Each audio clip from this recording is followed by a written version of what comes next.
Hello,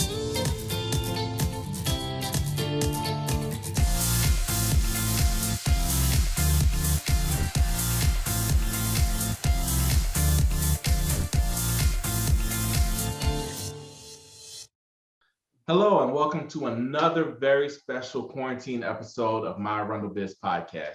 I'm Grayson Orfe. And I'm Allison Akers. We are your hosts from Anne Arundel Economic Development. And we are here a year later. We are a year into this pandemic. We're in March. I think we had our last in-person podcast episode way back in March of last year. Yeah. And it was just right on the edge of everything. And, everything was so new, what we're going to do during quarantine. So quarantine's only going to be 2 weeks. What are we going to do for 2 weeks? Exactly. We're like, it's going to be a vacation. No. But, I think we are at the finish line. Everybody feels like we're at the finish line. Absolutely. We got to just keep doing what we've been doing. I think that we've got vaccines rolling out. I'm very happy to hear about how they are rolling out to more people by the end of April. I think just recently, Anne Arundel Economic Development hosted 2 vaccine webinars. You can actually check those out on our Facebook page. There was some really important information from our Anne Arundel County Health Officer, as well as a local attorney talking about how liability is in the workplace. So, there's still conversations to be had. Yeah. And just like you said earlier, we're pushing towards the end of this. We're pushing towards the goal. And right now, I just think that if everybody still stays safe, they still do the things that we need to do, then, hopefully, this time, a couple months from now, we should be, back to somewhat normal, which I think would be, great, and it would be ideal for us. So, Absolutely. I'm certainly looking forward to I want to do all these podcasts that we did during quarantine over again in person. I want to meet everybody in person, and then we just do it all over again. So we've got season 2 and 3 all in the books because we're going back and we're going to see all those people again. So it's great. And Allison, who do we have today? Who's I am so excited for this one, and I would love to meet her in person. So hopefully we will make that happen. But so like I said, we're shooting this at the very end of March, but I'm so excited that we got this in because March is Women's History Month. And what better guest to have than to be sitting down with not only a local CEO of an Arundel Biz, but an important mentor in our community. So Kim Groves, CEO of KCW Engineering. Kim, introduce yourself. Welcome. Oh my goodness. Thank you so much, Allison and Grayson. So I'm Kim Groves. I am the president and CEO of KCW Engineering Technologies. We've been around for 41 years. One of our last, we have a lot of conversations these days on, you kicked it off with, when was the last in-person, podcast? For us, we go back to December of 2019, when it was our last just blowout entire together. We were at the Center Club in Baltimore City celebrating our 40th anniversary with a gala. And, looking back, if we would have known, I'm still not sure we would have celebrated any harder. But it was just a really great night. And so we've been around for 40 plus years. I've been with the company for 25. I don't know if any of our questions will take it a little deeper into my background, but KCW is a 2nd generation company.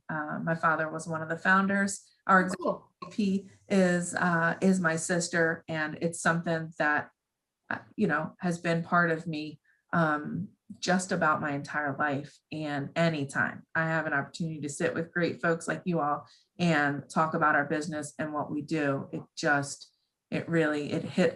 checks off all the boxes of what makes meaningful work for me. So I'm excited for us to talk today.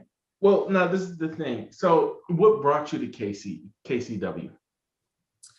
So I always, I'm pretty sure that someone would tell you that probably when I was 5, I wanted to be a veterinarian, and then it changed. be a marine biologist when I was like about 11.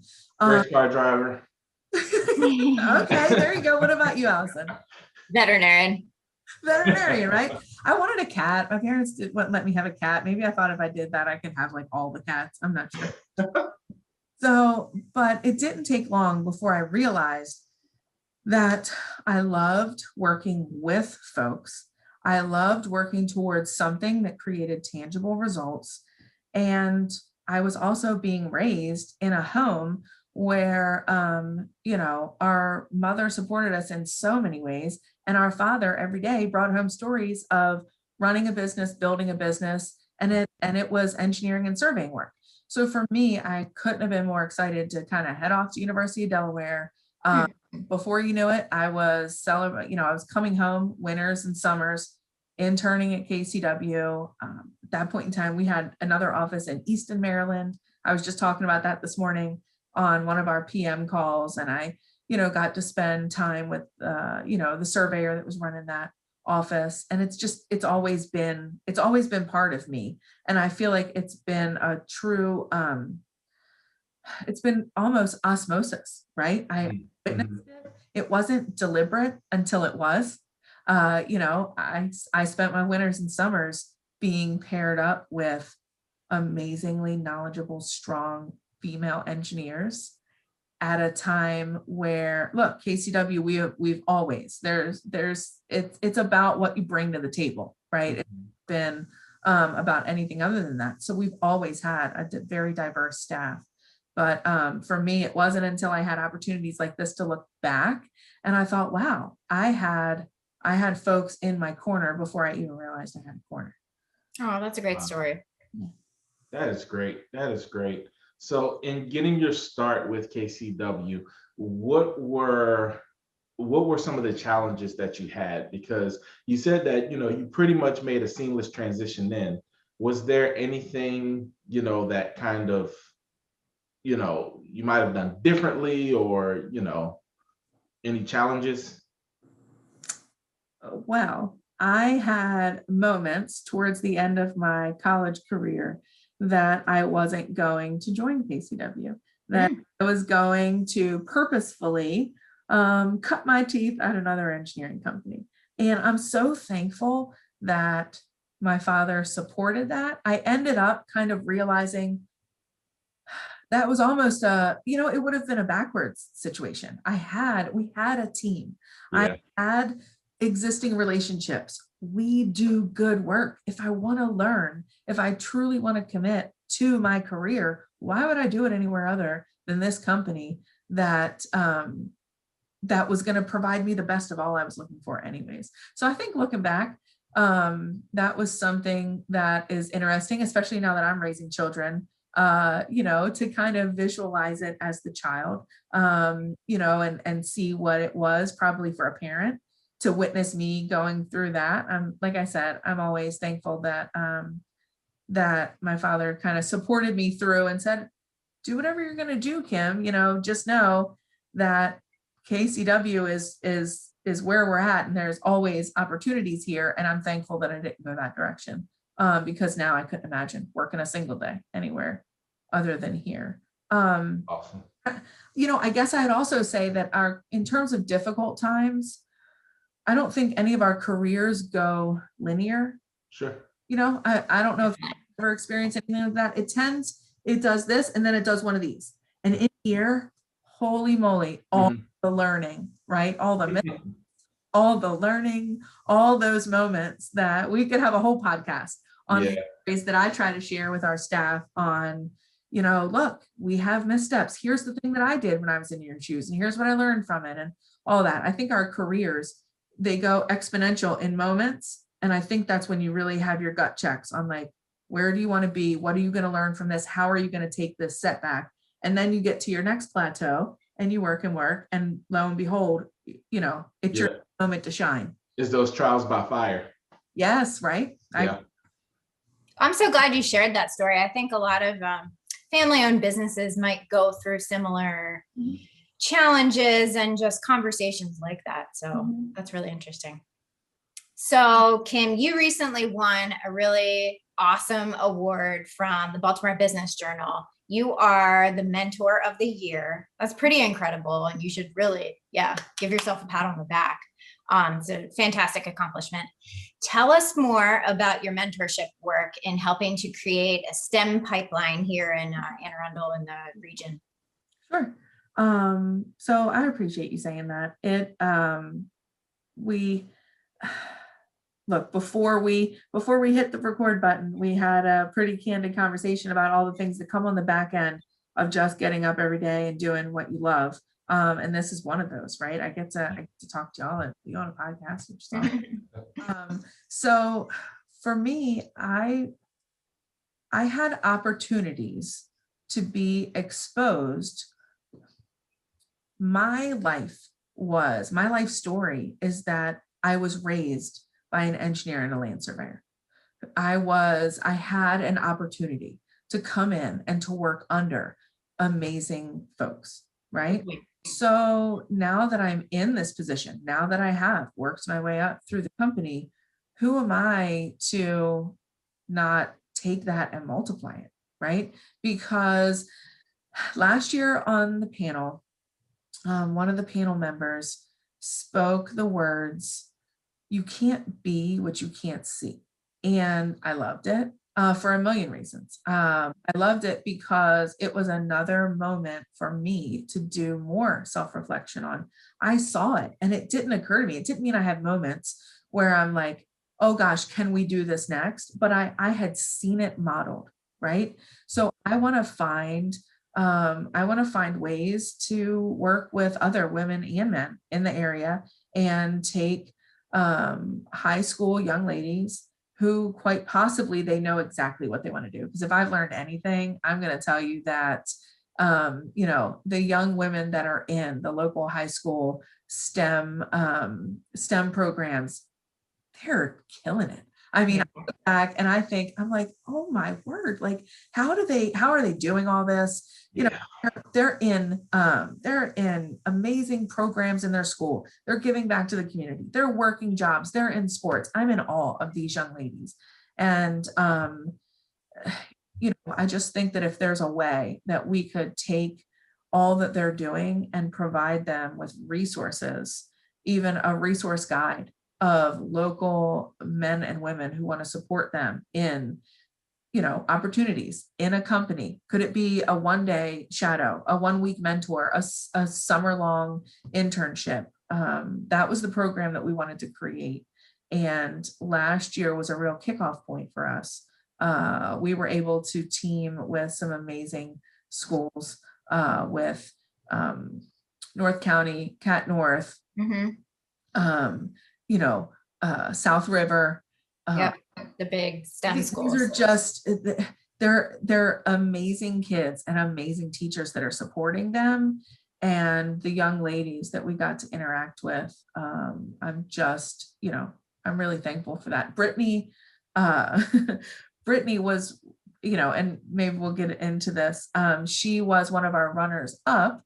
But she became an employee of KCW. Really? Oh, cool. Yes. She's working for us. She's currently focusing on her education at UMBC. But come May, she's going to reach back out to us. And I can't wait for her to come back. She's gotten involved in things like fieldwork processing, working on the accounting side, just really being exposed to engineering in all the ways that we can do that. So what's your favorite part about mentoring? I mean, I think I can tell the passion in your voice, but what would you say is your favorite part? Well, I think that it allows an opportunity to do something today that could impact the future. And I think that in today's hustle of the day to day, right? Zoom meeting here, you're working towards that, you're doing all these things. Like, I don't mean for what, but a little bit, I mean for what. And so KCW has 100+ folks. They're depending on their teammates that we're all working shoulder to shoulder. They're depending on their leadership, myself and our partners, to make good back-to-back decisions on the next right move for our company and support them in that. but what are we doing for the next generation? And how are we giving back on the ways that are showing support for what I think is a really amazing field?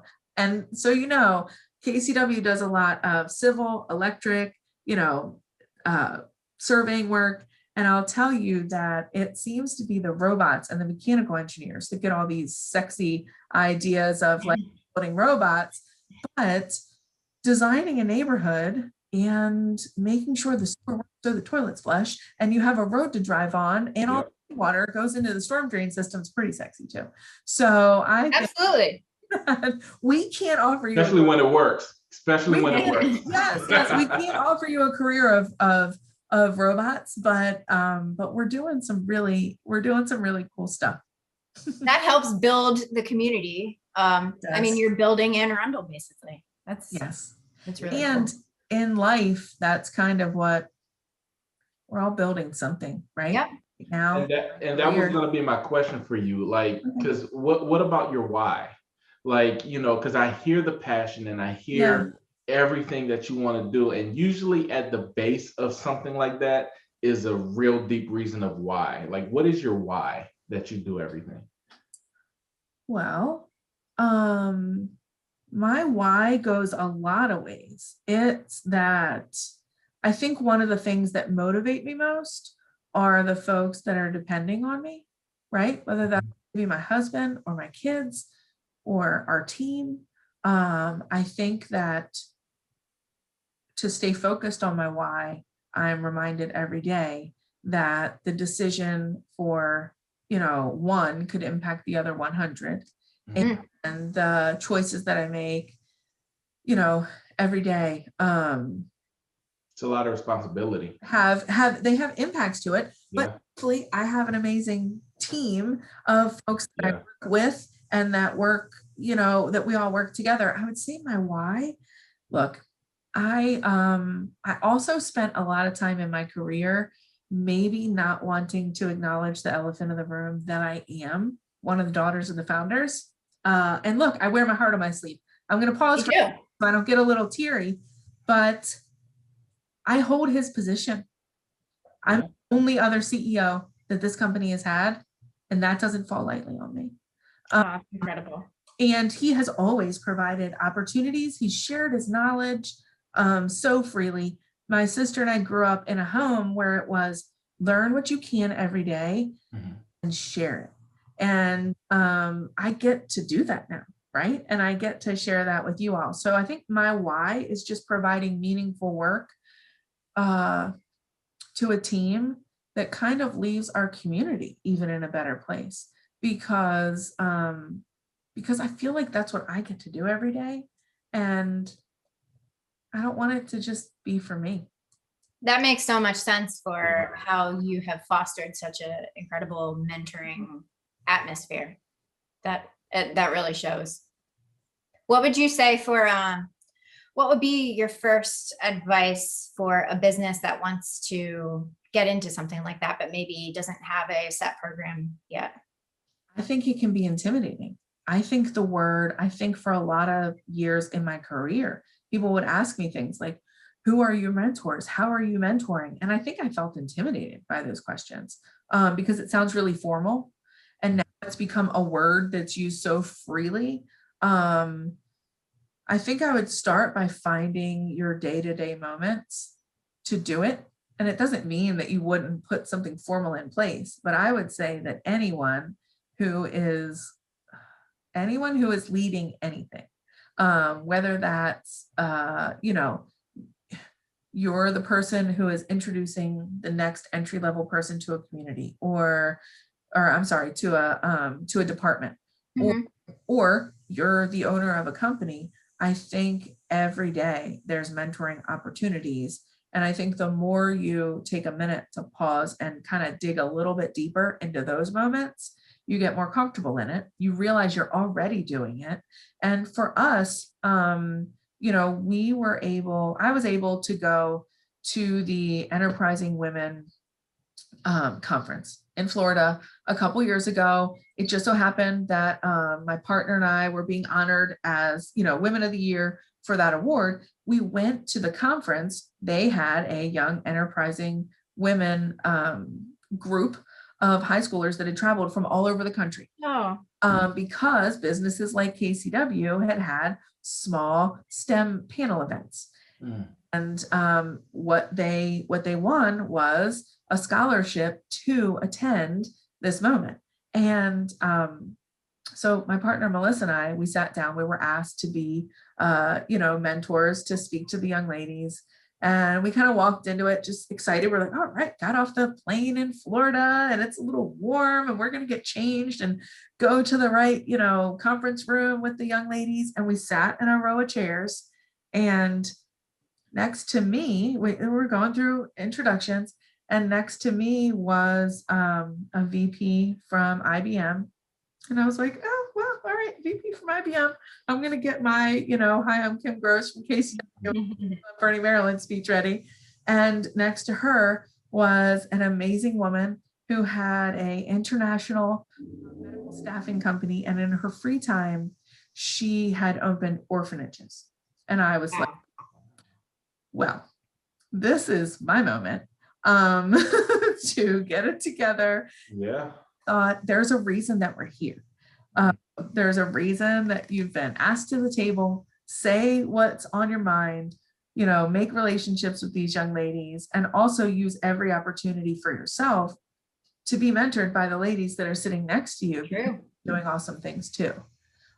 So I would say look for someone that quite possibly, like we did, has something in place that you can support their structure, because it's your way of giving back, and it's also your way of learning the ways to put together a program so that you can then expand it. And that's what we did.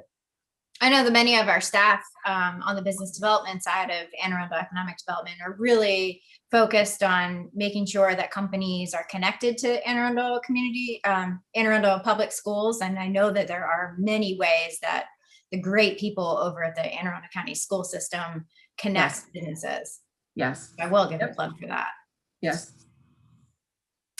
I don't know if Grayson's going to touch on this, but you have talked about just so many good, amazing things that you guys are doing. And I think both of us recently stumbled across an article in the Baltimore Sun about Amy's Baskets. What other work are you guys involved in? So it's been really great. While I am afforded the opportunity to support young ladies in STEM, my business partner and our executive VP and CFO, Melissa Walker, she's a board member for House of Ruth. She has a personal connection to supporting women and children who are impacted by domestic violence. And a few years ago, the opportunity arose and was created by Melissa working with Amy of Amy's Baskets, Amy's sister, and creating an opportunity where during spring, where a lot of folks would be receiving, at homes and receiving, say, an Easter basket or a spring celebration basket of some sort. The women and children who are going to be spending that time really restarting their life and finding a safe place to be at one of the shelters for House of Ruth. KCW and our team, along with Amy's family, have put together this year. It was 35 baskets for women. It was another 50 for the children that are in the shelters, and it's all sorts of things. A cozy blanket, a pillow, some face masks, fingernail polish. House of Ruth does an amazing job of meeting their needs. And throughout the year, we'll have a donation drive for toothpaste, deodorants, things like that, diapers. This is something that hopefully helps them feel pampered, right? Polish, extra hair ties, things like that, right? House of Ruth is meeting their needs, and we're hoping that we can do something that helps them a little bit closer to feeling normal. And the kids, it's Easter bunnies, and it's the splits and putty and things like that. It's really cool. Some of these conversations we've had, I mean, I can tell from the top down, you are showing the organization how much you care about your community and having an impact on it. And that has really been a theme of many of our conversations with local business owners. So we're really grateful and happy to hear that. Well, our team like answers the call every time. And it's not like just, and then we'll go, oh my gosh, Melissa will say, we just posted the list last week and it's full. And then we'll say, oh, you guys, you rock. Like you filled the list. So guess what? KCW is going to match it and we're going to do it in the form of diapers. And goodness, I might need Melissa to do some fact checking on me, but I think it was 500 diapers. Wow. And, on top of that, and it's really great. I'm going to push it right back to the team because we have folks that give of their time and financially in a way that I haven't experienced before. And it's just really awesome. We're blessed to work alongside of some really great folks. And it's awesome, especially during this time, because during the pandemic, yes, everybody is feeling it, yes, and everybody's going through a whole lot. And it's so awesome that we have leaders just like you in Anne Arundel County that give back, but not only give back because it's the photo op or it's because it's anything else, but you give back because it's in your heart to do so.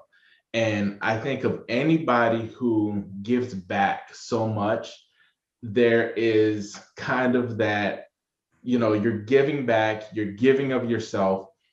What are some of the mental health techniques that you have? Because you're giving back, you're doing an amazing job with everything, you're doing an amazing job in business. What are some of those, how do you keep your mental health up? How do you keep your, because you're doing business, stamina, strength.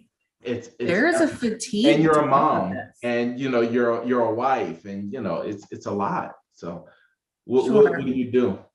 Well, I certainly have not figured this one out in time. I will pass along a couple little nuggets of things that I found. Please.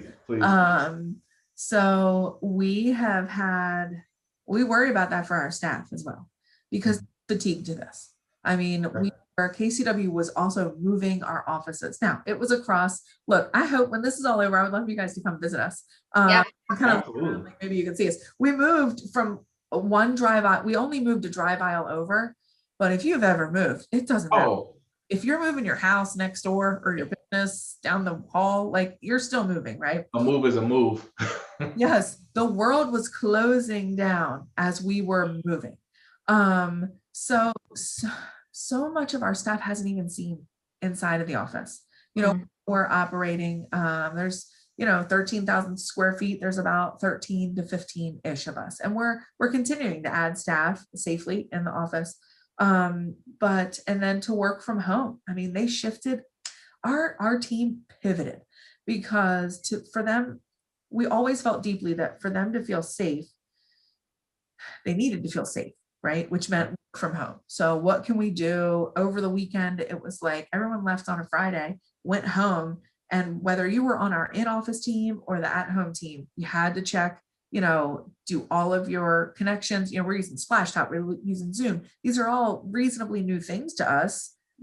Last like March 12th or whatever it was. So everyone had to check it.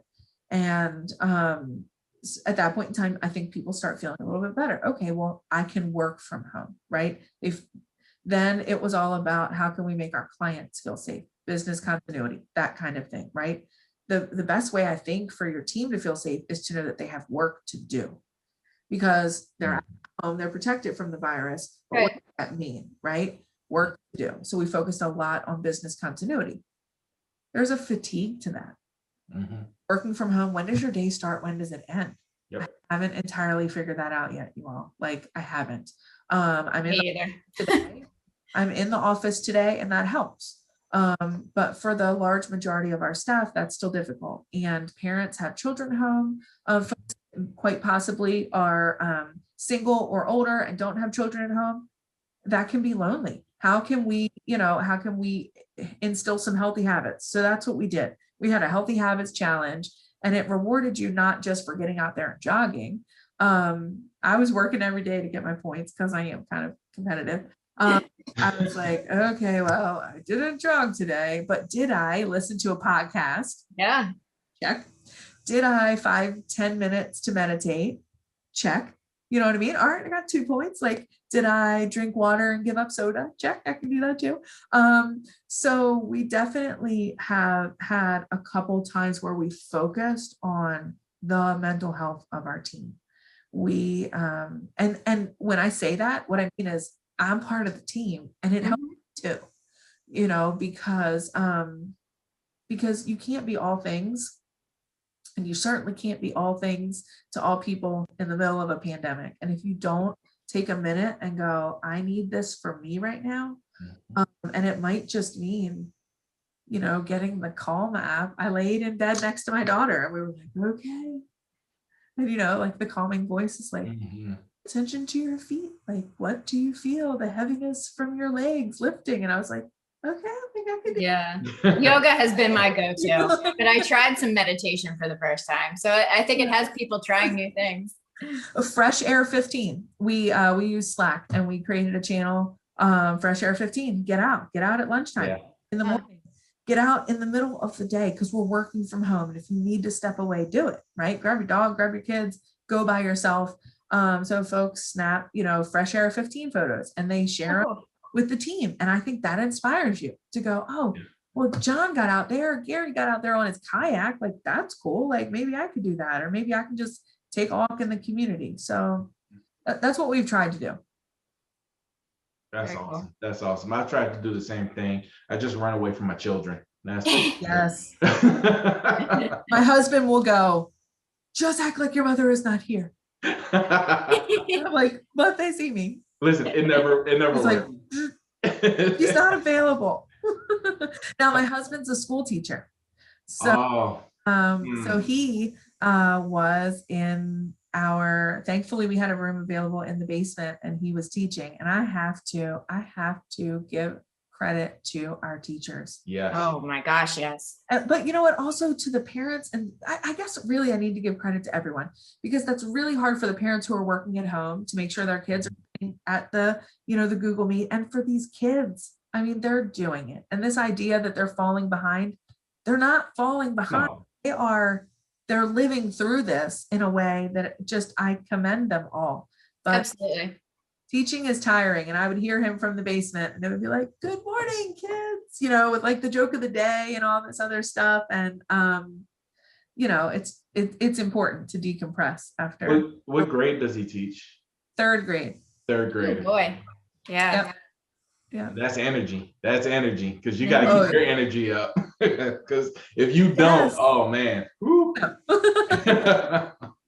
So I think you mentioned you had 100 some employees. You were just moving offices. It feels like, from everything that you've said, KCW hasn't missed a beat during the pandemic. What's your next focus? I think before we got on here, you had talked about how you're still hiring. So, I mean, we are. What are you guys focusing on? Yes. So thankfully we're hiring and we're growing. And there are a lot of positions, whether they are going to be on the fieldwork side. We have manhole entry crews, we have survey crews. The manhole entry work is amazing work for an entry-level person that likes to be outside, that has a technical mindset, wants to learn new things. I mean, KCW, we're in and out. We're a EOC for excellent, which means we're an engineer of choice. We do work for BGE, we do work for Pepco. Our manhole entry folks, they are in the manholes of our nation's capitals, you know, electrical every day. Like, it's cool work. We're creating. We talked a little bit about, you know, tangible work and creating things. I mean, our designers, our field folks, they're putting together a project that's literally keeping the lights on. You know, it's the new restaurant that needs, you know, higher amp for new equipment. It's the ailing parent that needs an elevator or, you know, additional facilities. So there's a lot of great entry-level positions there. We're also looking for, you know, folks who have been doing it, but want to do it somewhere else, you know, for project managers, for, you know, all sorts of folks. We have a lot of positions that are open right now. Where can people find that information if they want to apply? Well, they can go to our website. They can also email directly at resume@kcw-et.com. And, we have an amazing HR and recruiter that can get them hooked up and in the system and interview scheduled right away. Perfect. That's awesome. That's awesome. I mean, especially during this time, a lot of people have lost their jobs. A lot of companies have downsized, and for you guys to continue growing it's amazing. It really is. It's a testament just to show, just the culture that you guys have there. Because if you have the culture at a workplace, it makes it so easy and it makes it so wonderful to go to work. And I could imagine coming to your job and just actually enjoying just the atmosphere that's there. I mean, it's got to be awesome. It's got to be awesome. Uh-oh, it sounds like Grayson. We're going to lose Grayson. I mean, listen. No. No, I'm kidding. No, because we've heard, through the pandemic, we've heard a lot of other businesses that have, a lot of things have crumbled, and there have been a lot of heartbreaking stories. And just the fact that you guys are a business that has survived and still continue to give back to the community and still have been instilling in your employees. I mean, it's kudos to you guys. You guys have been an example and have really done a great job during this pandemic. I will say, even through the heartbreaking stories, most of those come out with resiliency stories. Sure. Yeah. Yeah, absolutely. Yeah, I appreciate you saying that. It really, I'm going to give it, a lot of credit back to the team. They pivoted, they, kind of, stayed focused on what needed to be done to get the work done. And it wasn't always easy. And it's still not always easy. I'd be lying. I don't want to paint it as, rainbows and unicorns. There's days that are difficult. But like I said,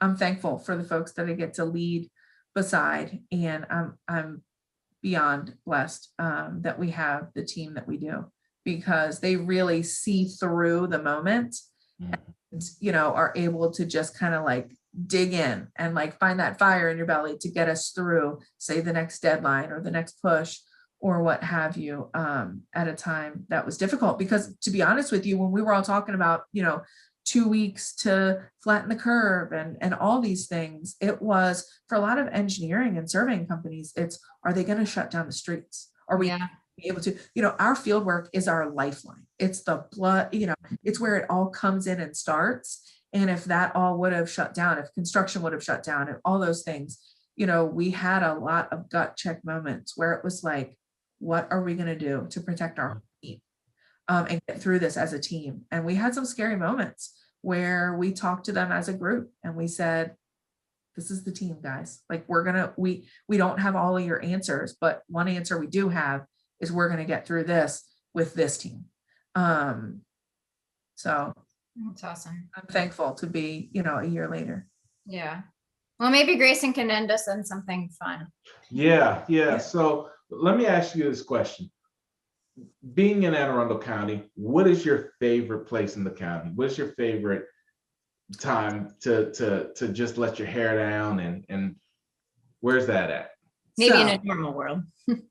Yes. In a normal world, I'm going to tell you, and it really, it kind of made me laugh. I remember when I was, kind of thinking about, like, I wonder what we're going to talk about. I love to be anywhere on a nice spring or summer day outside along, I think you all might even have it on your website. In Arundel County, don't we have like 503 We do. miles of coastline? Mhm. Yep. That's where I want to be. I want to be sitting waterside with a drink in my hand with my husband. And as long as it hasn't been one of those weeks where he says, like, don't act like mom is here.